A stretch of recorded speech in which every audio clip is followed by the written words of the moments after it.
into the NCAA, unfortunately, has shut down the Michigan appeal of the Jayshon Barham targeting call. He will be out for the first half of the Oklahoma game.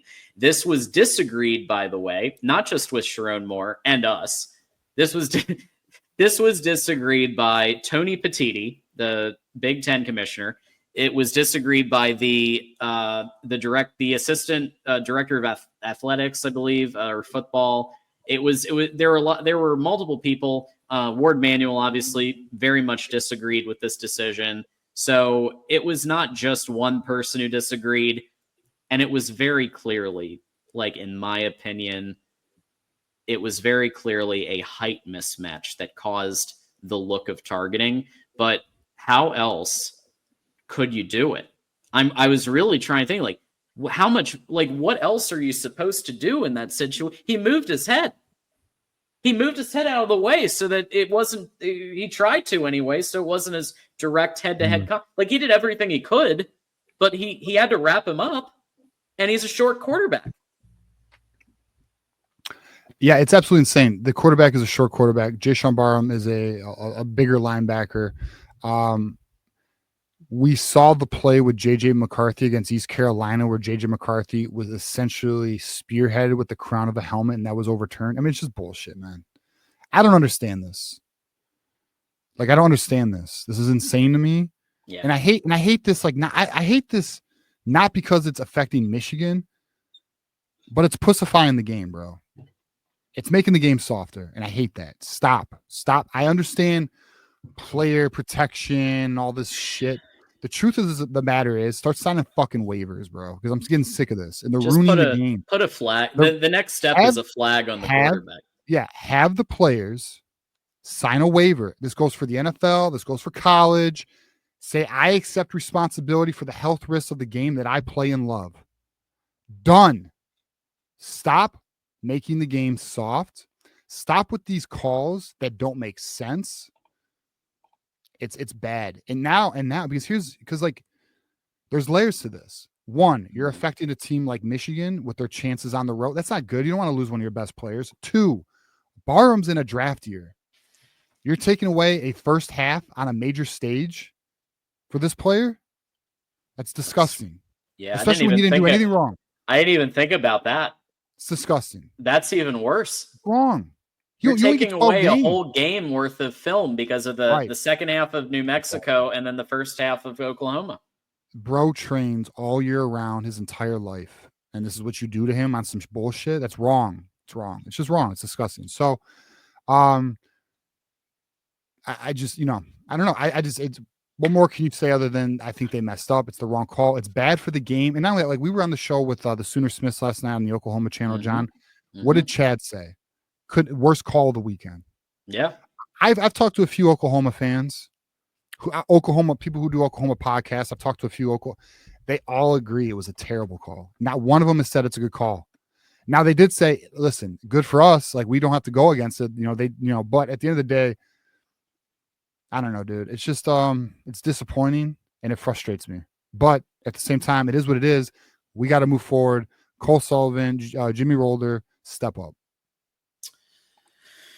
Yeah, and you can actually go to either the Oklahoma channel or our channel because we simulcast on both, and you can check out our preview with the Sooner Smiths, who are obviously the Oklahoma hosts at the Voice of College Football. So definitely that's if you want to see us chopping it up with Oklahoma folks and giving both of our perspectives, I encourage you to check that out from last night. But we are going to give you kind of the full-on preview in our perspective here. So Michigan going to Oklahoma, Norman, Oklahoma. It is currently now a 5.5. So Oklahoma is favored by 5.5. It was 6.5. So it has gone a little tiny bit in Michigan's direction, but the bottom line is they think it's a little under a touchdown because they're in Norman. We're playing in Norman, Oklahoma. I think that's a big part of it because both teams TJ, kind of feel like, the meme where the Spider-Mans Spider-Man. are pointing at each other? Yeah. It kind of feels like that in some ways. The only difference being the run game, right? With the quarterback, I think Mateer is an excellent quarterback. I think Burks, not our Burks, not that one, but the Oklahoma Burks. I think that could be a real issue. Those two have great chemistry. Well, guess what? So does Bryce and Channing Goodwin, and I think he'll do well with McCauley. The defenses on both sides, you have legendary play callers on both sides of the ball. Wink Martindale for Michigan, Brent Venables, who won 2 national titles as a defender in defensive coordinator at Clemson. Yeah.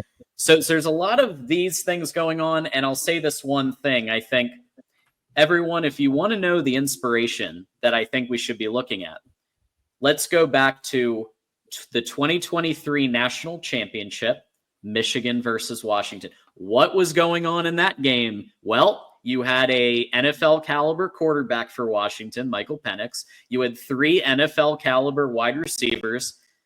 You also had almost no run game because the running back was injured from Texas.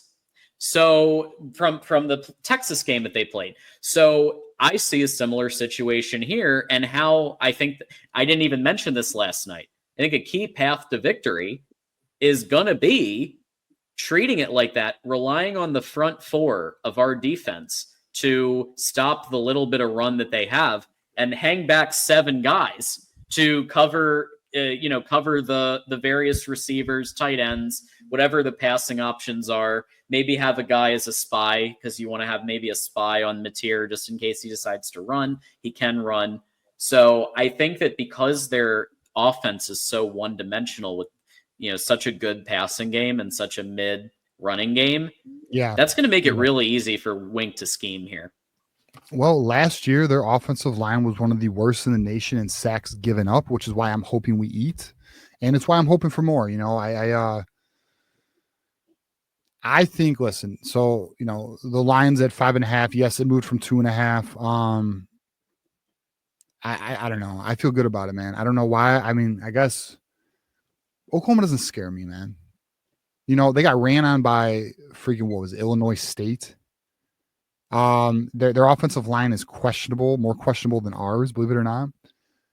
John Mateer, I do respect. Wish they didn't get him. But John Mateer, listen. We'll see if the stigma's right, or we'll see if the he basically plays terrible against Power 4 teams. He plays great against Group of 5 or lower teams. Again, like, this game is going to be so revealing. It's going to tell us, what do we really have defensively and offensively? Is Michigan for real? And it's going to show, can Bryce Underwood, the 18-year-old freshman phenom, lead his team to victory in Norman, Oklahoma, in a night game nationally televised on ABC? Like, this is like one of the most clear tests you could have that is going to show us the reality of this team, like, early. So I'm just excited about it. I think we win. My score prediction was 24-17.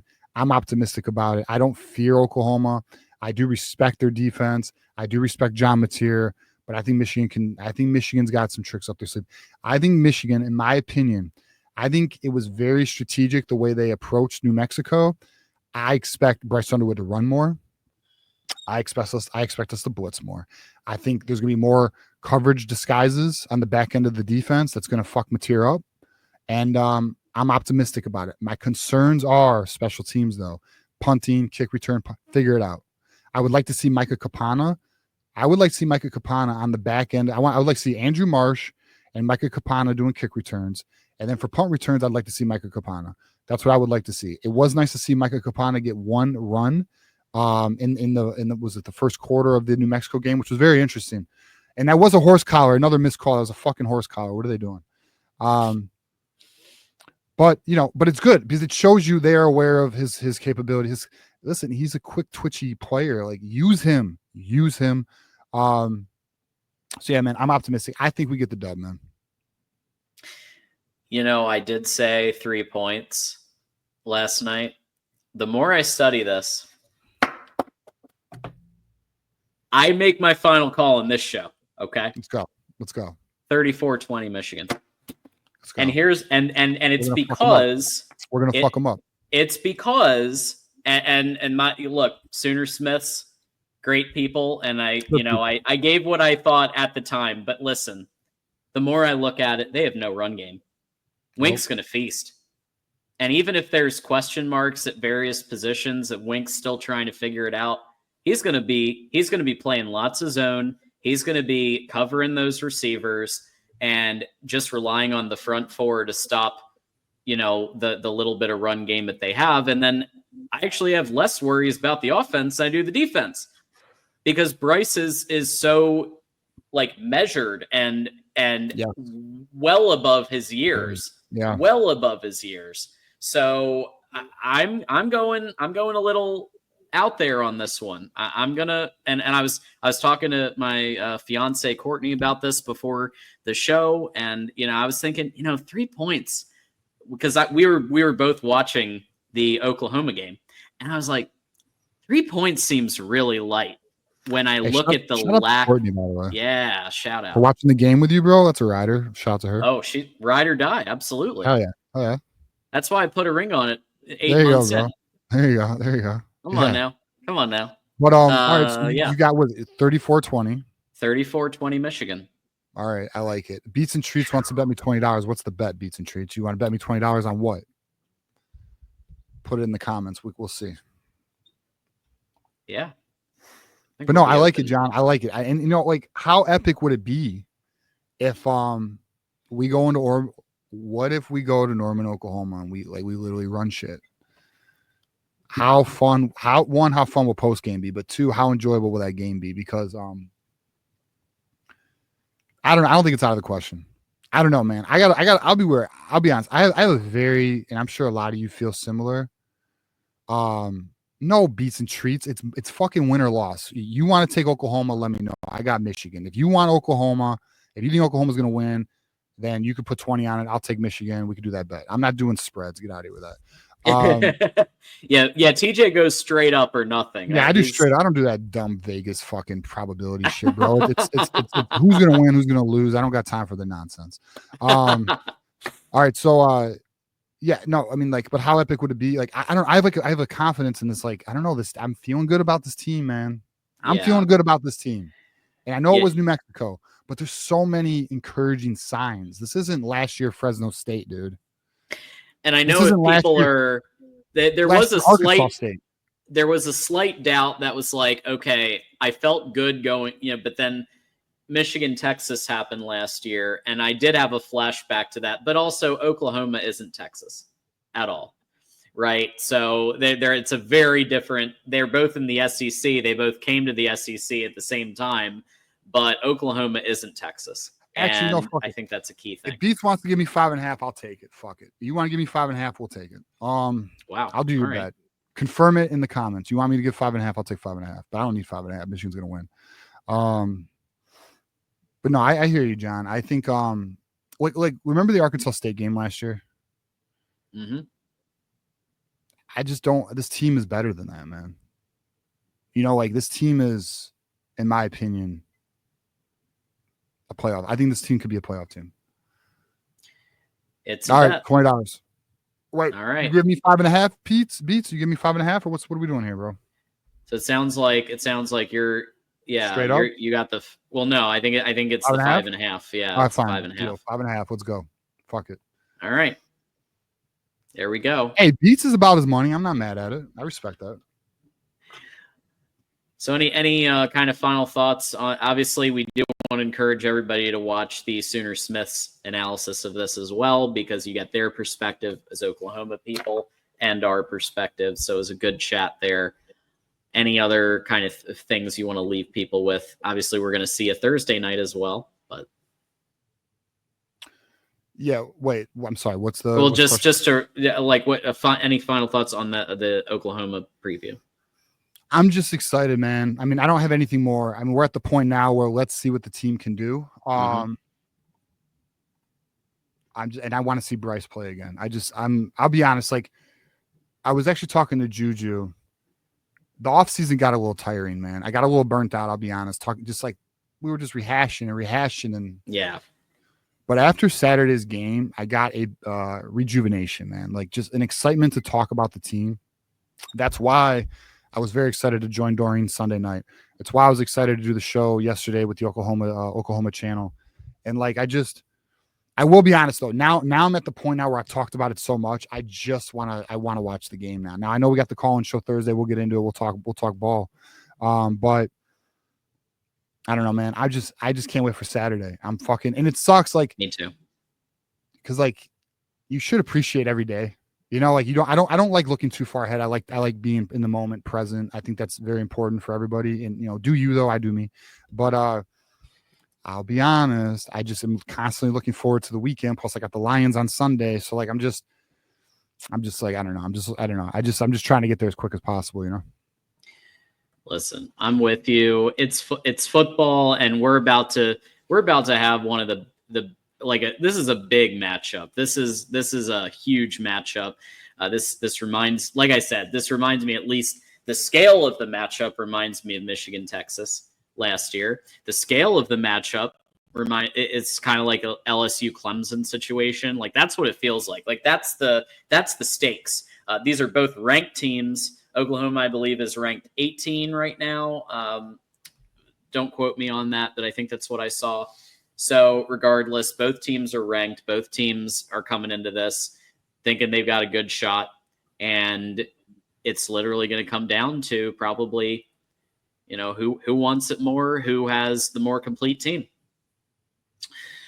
All right. I want to make an announcement. If we have any mods who are on Twitter, let John and I know, because we have a group message or a group DM thread we want you to be a part of, because that's where we like kind of communicate to our mods what we would want, and also there's like fun conversations, talking ball and all that shit. So let us know if you are a mod on Twitter. DM us, we'll get you in the group.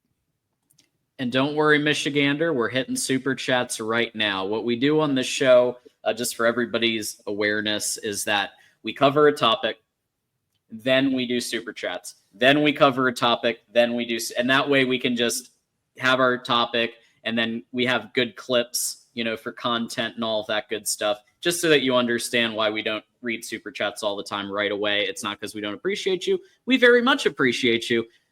Well, we also need good video clips, with a consistent theme. So like, just that's why, and don't like, obviously we will get to them right after we're done, whatever topic it is we're talking about. I promise you.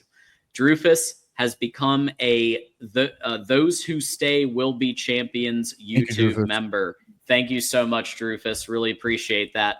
Michigander actually has something that you and I were talking about pre-show. So Michigander asks, did you see TJ Guy's comment on Barham's return? Oh, yeah, we did. Yeah, Barham, I have it right here. He says he was asked about Jayshon Barham when he returns from the second half against Oklahoma. He says Jayshon Barham is going to fuck shit up for real. Which I was telling John, like, I'm appreciating our players. I mean, I don't know. They might get in trouble, but I mean, I just appreciate the rawness and all. Like, here's the thing, like, so from time to time, there will be somebody who gets a little, maybe my what is it? My word bank, my words of choice some people may not like it. I may swear a bit much for some people, but be in a locker room, because that's what it is. I'm just letting you, like, so I like it. I like seeing the authenticity of the players. I don't want my players. I mean, at the end of the day, I don't give a shit either. It doesn't bother me, but just be you. Stop this like professional fakeness, just be authentic and real. I much prefer that approach to things. And it's just been 2 weeks in a row we got players cussing in these interviews, but just best believe this is how they talk when there's not a microphone, and like I said before, there's a lot of people, I promise you, if you knew things that were either said or whatever, it would probably rub you the wrong way, but at the end of the day, that's life. It's real. It's the real world, right? I don't like the fake fabricated shit. I like this real authentic shit. So I appreciate it. I like the guys talking about it. I'm curious to see if this continues, though. I feel like Sharon might nip it in the butt. Yeah, I do like it. Barham's gonna fuck shit up, and he and that's And look, Sharon Moore said it himself. What are you supposed to? You're going to teach out? You're going to get rid of physicality now because of this? Hell no. Michigan. We want to like Sharon Moore is all about the smash mentality, right? And there's no way that this one call, like basically, I can almost guarantee you that what he's saying behind the scenes is keep doing exactly what you're doing. Well, I'll just say I think there's an attitude. Like I'll say, I think Sharon Moore is instilling an attitude into this program, bro. Like there's. Did anyone see Sharon Moore's chain he was rocking in pregame? Fucking swag, bro. Like I just feel, and I'm curious how because there is a balance at Michigan. There is this present yourself in the best well-mannered position possible. But I mean, there's also, in my opinion, it's 2025. The realness, authenticity, that's to me. Now it doesn't mean be an asshole, okay? But it does mean don't be fake and be you. There's a fine line to cross, right? You don't got to be somebody who's what is it? I don't know the word I'm really instigator. looking for. Not an instigator, but somebody who's just don't be outside yourself. But like also don't be somebody who, is a disgusting representative of the program. Like still represent the program well, but just be who you are. And I think because like the truth of the matter is these kids are adults, and I say kids all the time. Anyone who's younger than me, I call a kid, but they're adults, man. Be you, authenticity. I think Sharon Moore is instilling a culture with some attitude and some realness and some authenticity. So I really I think I appreciate it, but let's see too. There's a part of me that thinks this is going to get nipped in the butt. There's no way Michigan, I just feel there's no way that Michigan's going to let this continue, but if the players keep cussing, we're going to find out. I think it's hilarious though. I love it.